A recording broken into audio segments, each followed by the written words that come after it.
Saptanga theory is an important theory of the state given by the Kautilya. In this video, we'll have a look at the Saptanga theory in detail. Following are the important constituents or the important elements of the state. These are King, Amatya, Durga, Janapada, Kosha, Sena and Mitra. The first important element of the state is the Swami or the king.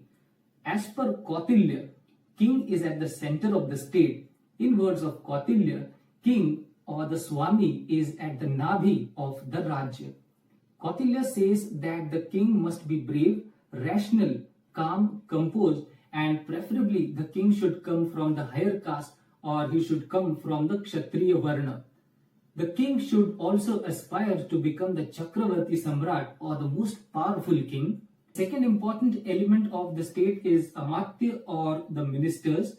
According to Kautilya, the ministers should be brave, they should be virtuous, and they should be honest towards the Swami or the king.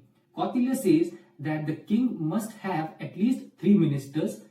Just in case the 2 ministers try to conspire against the king can then be dependent on the 1 minister.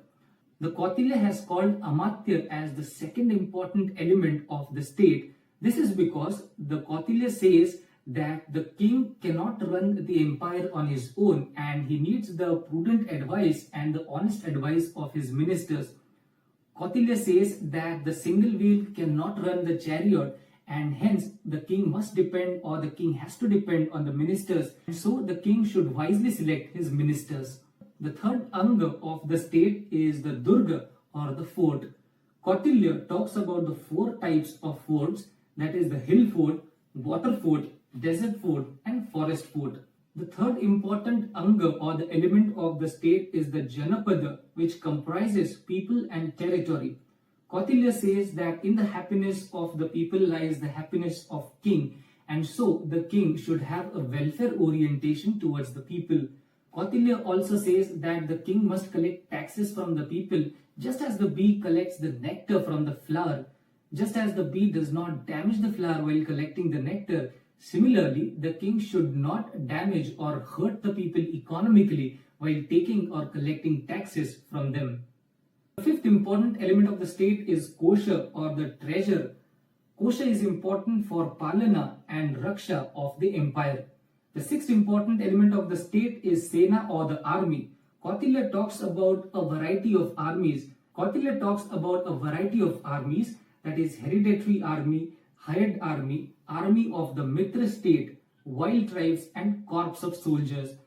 Amongst all these types of armies, Kautilya says that the hereditary type of army is the most important army upon which the king can depend. The 7th anga of the state is the Mitra or the allies. Kautilya talks about the 2 types of allies, that is the natural ally or the acquired ally. In the contemporary time, we can say that Russia is the natural ally of India. Kautilya says that the natural ally is more reliable and more dependable, and so the king should focus his energy on harnessing good relations with the natural ally. After studying in detail the important angas of the state, we can say that the Saptanga theory of the state puts forth an organic theory of the state. The organic theory of the state equates the state to an organism. Like an organism grows and acquires strength, similarly the state must grow by acquiring wealth and by acquiring new land. Kautilya supports an expansionary foreign policy and the king must be passionate and willing to become the Chakravarti Samrat. Now if you observe the Saptangas of the state carefully, then you can identify that the first 6 elements or the first 6 angas of the state are internal to the state, while the 7th anga or the Mitra is external to the state. Now this sounds quite paradoxical that Mitra, which is external to the state, is included as an anga of the state by the Kautilya. Now why is it so? Now there is a reason why Kautilya has included Mitra as an important anga of the state.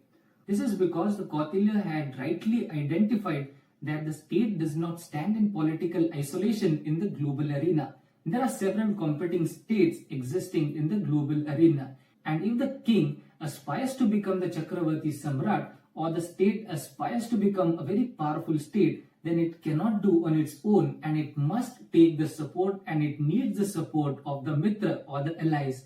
It is for this reason that even if Mitra is external to the state, such is the importance of Mitra or the ally that it is considered as an Anga of the state. So in conclusion, we can say that the Saptanga theory as given by the Kautilya tries to give a territorial polity with monarchical form of government having a very strong bureaucratic structure and a strong army. This can be achieved by strengthening the 7 Angas or the Saptangas of the state. With this, we conclude the topic of Saptanga theory of the state. In the next video, we'll have a look at the Mandal theory of the state as given by the Kautilya. Also, do not forget to like and subscribe to our channel. It is a simple act of subscription which motivates me to make video for you people. So I look forward to your subscription, and I'm sure you've enjoyed the video. Thank you so much.